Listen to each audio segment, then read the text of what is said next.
Hello friends, this is Dr. Aishwarya Kaushik, your original guru for conservative dentistry, endodontics and dental materials. This video pertains to the rapid revision of a very important topic in endodontics, that is dental traumatology. Dental traumatology from endodontics is very important. It's also important from the perspective of pediatric dentistry and of course oral surgery as well. Now guys, as you must have realized, dental traumatology has somehow become one of the favorite topics for the INI examiner, right? So erstwhile AIMS, more specifically, the trend started with in the last around 3 to 5 years back, when we had used to have separate AIMS examination. Somehow, it started with the senior residency exam, and of course, it has percolated down to the MDS entrance exam. And even now, when we see the combination of all the AIMS and PGI as well as JIPMER Pondicherry examination, still it seems that the same trend, it's like the control of the kind of questions that are coming is coming from the central AIMS, right? If you analyze what the AIMS paper used to be and what the present day INI paper is, it seems that the same minds are making the examination. So keeping that in mind, this rapid revision is based on that, right? It's the traumatology is a very favorite topic of theirs, and practically in every examination they're coming with that very unique controversial questions. I'm going to start with that itself. As I always say, rapid revision, the essence or the importance of rapid revision is that these videos should be short, should be only highlighting instead of reviewing the entire topic.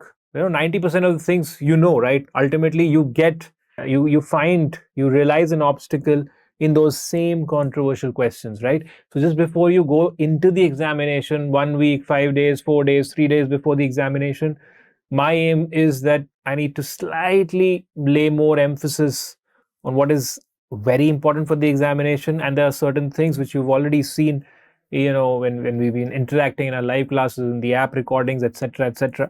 And of course, even if you subscribe to only the rapid revision, the idea is that you're able to solve those controversial questions, right? So with that perspective, I'm starting with the rapid revision of dental traumatology, guys. Right. Now, as I said, often repeated, so I'll star mark this question multiple times. Repeat question is that you get an X-ray, right, of an immature open apex tooth, right? Say, for example, a central or a lateral. And of course, for reference, you will be having a fully mature adjacent tooth, right? Now, they would say that, of course, the immature or the open apex, it's a permanent tooth, open apex tooth, and simply they would show you this IOPA X-ray, and then they would ask the line of treatment, right? Now you'll have 4 options, out of which all of us are confused with whether we go for the regenerative endo or we go for apexification, isn't it, guys? You have a necrotic open apex, that is immature permanent tooth, anterior tooth, and this remains a controversial question whether we go for regenerative endo or we go for apexification. Now the guidelines are very clear, guys. There is a classification known as Schweck's classification, right? And what is that, guys? It says that there is a type 1, type 2, type 3, type 4 and type 5 cases, right? Type 1 is that open apex case, right, in which the root length formation is the root length or the level of root formation is less than half of the final length, right? And how would you get an idea of the final length? by comparing with the adjacent tooth. And of course, if the question is framed correctly, then the adjacent tooth would be, in all likelihood, would be in a state of full maturation, right? So if it's less than half the length, that's type 1, right? Type 1 level of root end maturation. This is Schweck's classification of root end formation, right? Then we have type 2, in which again open apex with the root length equal to half of the final length, right? So I'll just write here equal to half of the final length, right? Then type 3 is again open apex with root end almost 2/3 of the final length, right? Type 4 is again open apex, but the root length has attained full final length, right? Still there's an open apex. The root end formation has not taken place. The root has not, the apical constriction has not developed, but the length of the root, the maturity of the root is pretty good, right? And type 5 is of course a fully mature case with a proper apical constriction, right? With the proper apical constriction, and the final length is achieved, right? Now guys, it's very simple here. In 1, 2 and 3, we are talking of wide divergent canals, also known as blunderbuss canals. You understand? Blunderbuss canals, right? So they are wide divergent canals, right? So basically what has happened is that your dentin thickness of the root canal of the root is very less. So you would want to do a regenerative endodontic procedure in 1, 2 and 3 for sure.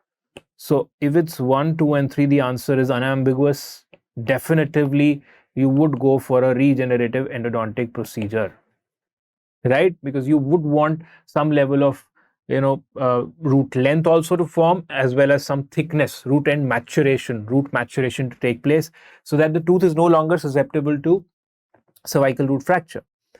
In type 4, because you have got full length, right, still of course it's open apex, so it depends on the clinician. Either you can go for a regenerative endodontic procedure or apexification.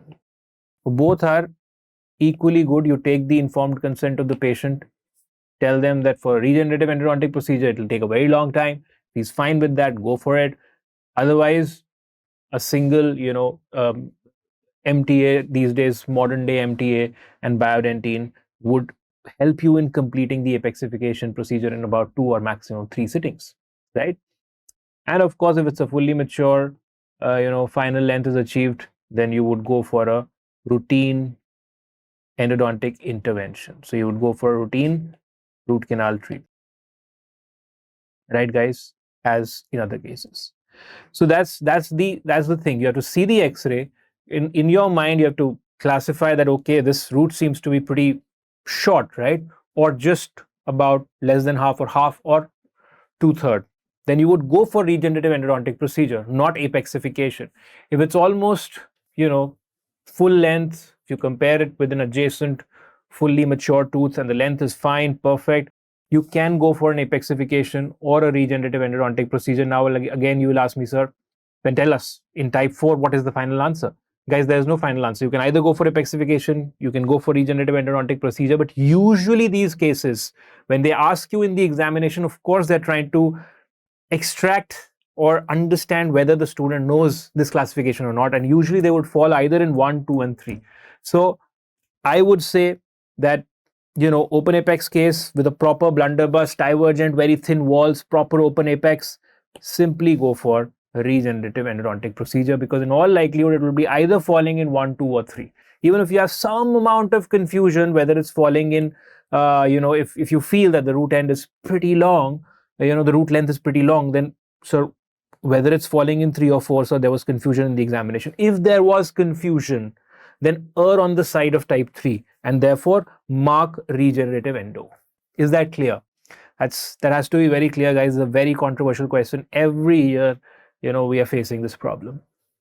Okay, next up, what are the other controversial things? When you talk of avulsion injury, guys, first of all, let's quickly revise the Ellis and Davies classification of trauma type 1, 2, 3, 4, 5, 6, 7, 8, and 9. So one is a simple enamel infarction, right? Or a crack in the enamel. The tooth is vital, no problem. It's an uncomplicated fracture. Type 2 is enamel as well as dentin is involved. Type 3, enamel, dentin, and pulp is involved, right? Then type 4, the tooth has become non-vital. Very commonly asked MCQ. The tooth has become non-vital. The moment they say non-vital, it's a type 4 Ellis classification. Avulsion is type 5. So remember this, avulsion is type 5. Type 6 is root fracture, guys. Again, very commonly asked these days. Type 7 is any luxation injury, right? Like concussion, subluxation, intrusion, extrusion, lateral luxation. Type 8 is fracture of the tooth en masse. What do you mean by fracture of the tooth crown en masse? That is, fracture has taken place at the level of the CEJ. So the entire anatomical crown has been separated from the anatomical root. And type 9 is a trauma to the deciduous dentition. So first of all, memorize these, right? Next important point, as I said, avulsion is falling in Ellis Davies class 5. Avulsion is class 5. Next important point, avulsion, a deciduous tooth is never re-implanted. That's of course one MCQ. Next MCQ, the best prognosis. What is the order of prognosis? The best prognosis is the extraoral dry time is less than 15 to 20 minutes, or you've dipped the tooth, right? Or the operator or the person who's suffered, the patient or the attendant has dipped the tooth in a physiological solution for up to 6 hours, right? So physiological solution, it's not like you can keep the tooth in the physiological solution for 10 days, right? So it has to be up to 6 hours. Then the prognosis is almost as good as the tooth having sustained a dry time of up to 15 to 20 minutes, right? And now, what are these physiological solutions? What is the controversy here that I want to address? There is one Hank's balanced salt solution and there is Viaspan. Now, students keep asking us before the examination, sir, which one is better? If given in the option, Viaspan is better than HBSS. In general, there's one reference, although they're both very good, right? Then next MCQ is that, sir, in the rural setting, when you don't have access to these Hank's balanced salt solution, Viaspan, which one is the best? Then it's milk, guys. Now there's also confusion regarding whether it's cold milk, warm milk, milk at what temperature. There is a lot of ambiguity there. In all likelihood, examiners should not ask you this question, right? You should never store it in normal distilled water. Otherwise cell lysis takes place. That's another MCQ that was asked recently. Then if you don't have anything, you can place it in normal saline, but that's of course after milk, Hank's balanced salt solution or Viaspan, right? But never in like distilled water, right? Never in a hypotonic solution, right? Otherwise the fluid would get inside the cells and it would burst, right, guys? So these were the important things. What are the splinting times? Next important thing, what are the splinting times, guys? So splinting times, concussion, you usually no splinting is required. For subluxation injury, about 2 weeks of physiological splinting. For extrusive luxation injury, again 2 weeks, right? For lateral luxation, guys, it's around 4 weeks, right? For intrusion, it is around 4 to 8 weeks, right? For avulsion injury, very interesting here, 1 to 2 weeks, right? But if avulsion injury is accompanied with plus alveolar fracture, then it's 4 to 8 weeks, right? Root fracture, what is the splinting time for root fracture? 2 to 4 weeks, right, guys? These are the splinting times, memorize them. Next important question, when a tooth sustains a traumatic injury, right, what is the most common type of, if at all a resorption takes place, root resorption takes place, what is the most common type of root resorption? It is external inflammatory resorption. And avulsion is also a traumatic injury, right? It's a type of a luxation injury. So even in avulsion, right, you all know that, if you've not managed an avulsion case well, then what happens? The tooth becomes ankylosed, right? Because replacement resorption takes place, right? That is true. But it's a sequelae to external inflammatory resorption. So you understand when the MCQ comes, that what kind of root resorption is most common in avulsion injury, then the answer is still external inflammatory resorption, guys, right? So this has to take place. This takes place, right? Inflammation takes place. And then, of course, subsequently, again, because of various factors, if the extraoral dry time was greater than 1 hour, you did not manage it correctly, you did not scrape off the PDL, you did not, treat the tooth with topical fluoride. Of course, ultimately and very soon, the tooth's, dentin, the root's dentin is going to be replaced by bone, and it's going to be ankylosed, and replacement resorption takes place. But the fact remains that initially external inflammatory resorption is the response.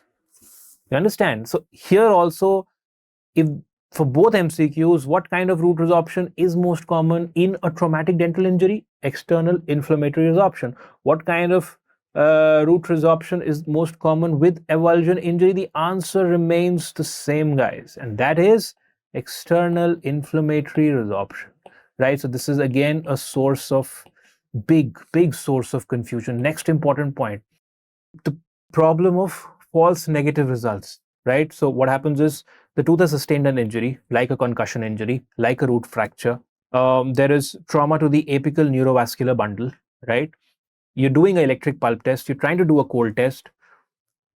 The conduction, nerve impulse conduction in your neurovascular bundle is hampered, is deranged, right? Because the nerve sustaining the trauma is stunned, right? So the action potential is not generated, it's not conducted.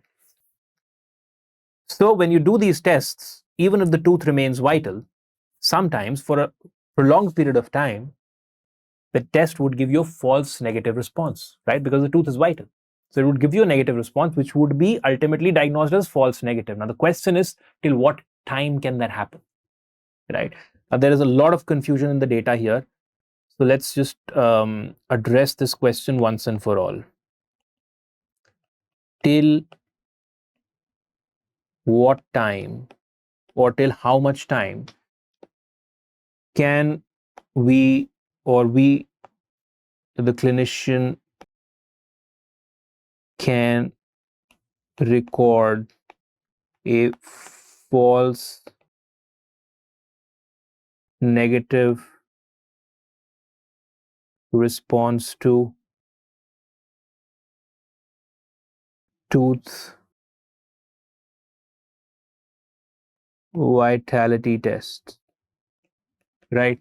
Now, one statement in Cohen says that it may take up to 9 months for the coronal pulpal vasculature to come back to its normal flow, right? So Cohen says that it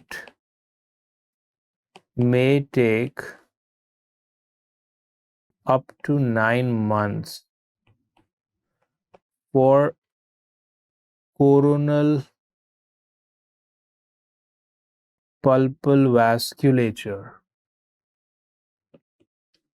to come back to normalcy. So obviously, indirectly, this means that it may take up to 9 months, right? Yes, it can. But ultimately, what is going to be the answer? And for that, we follow the International Association of Dental Traumatology guidelines, which are also adapted or accepted by the WHO. And in general, irrespective whether it's a concussion injury, it's a root fracture, it's a lateral luxation, it's an intrusive luxation, the answer in those guidelines is 3 months. So that's a standard answer. And we consider this, that if this option is given, then 3 months is the answer. So I hope this question, this controversial question, is also solved once and for all. This is what I am taking as the final answer, guys. Right? So, guys, for your rapid revision, please, just before going into the examination, just quickly revise these points. And I wish you all the very best for your examinations. Thank you, guys.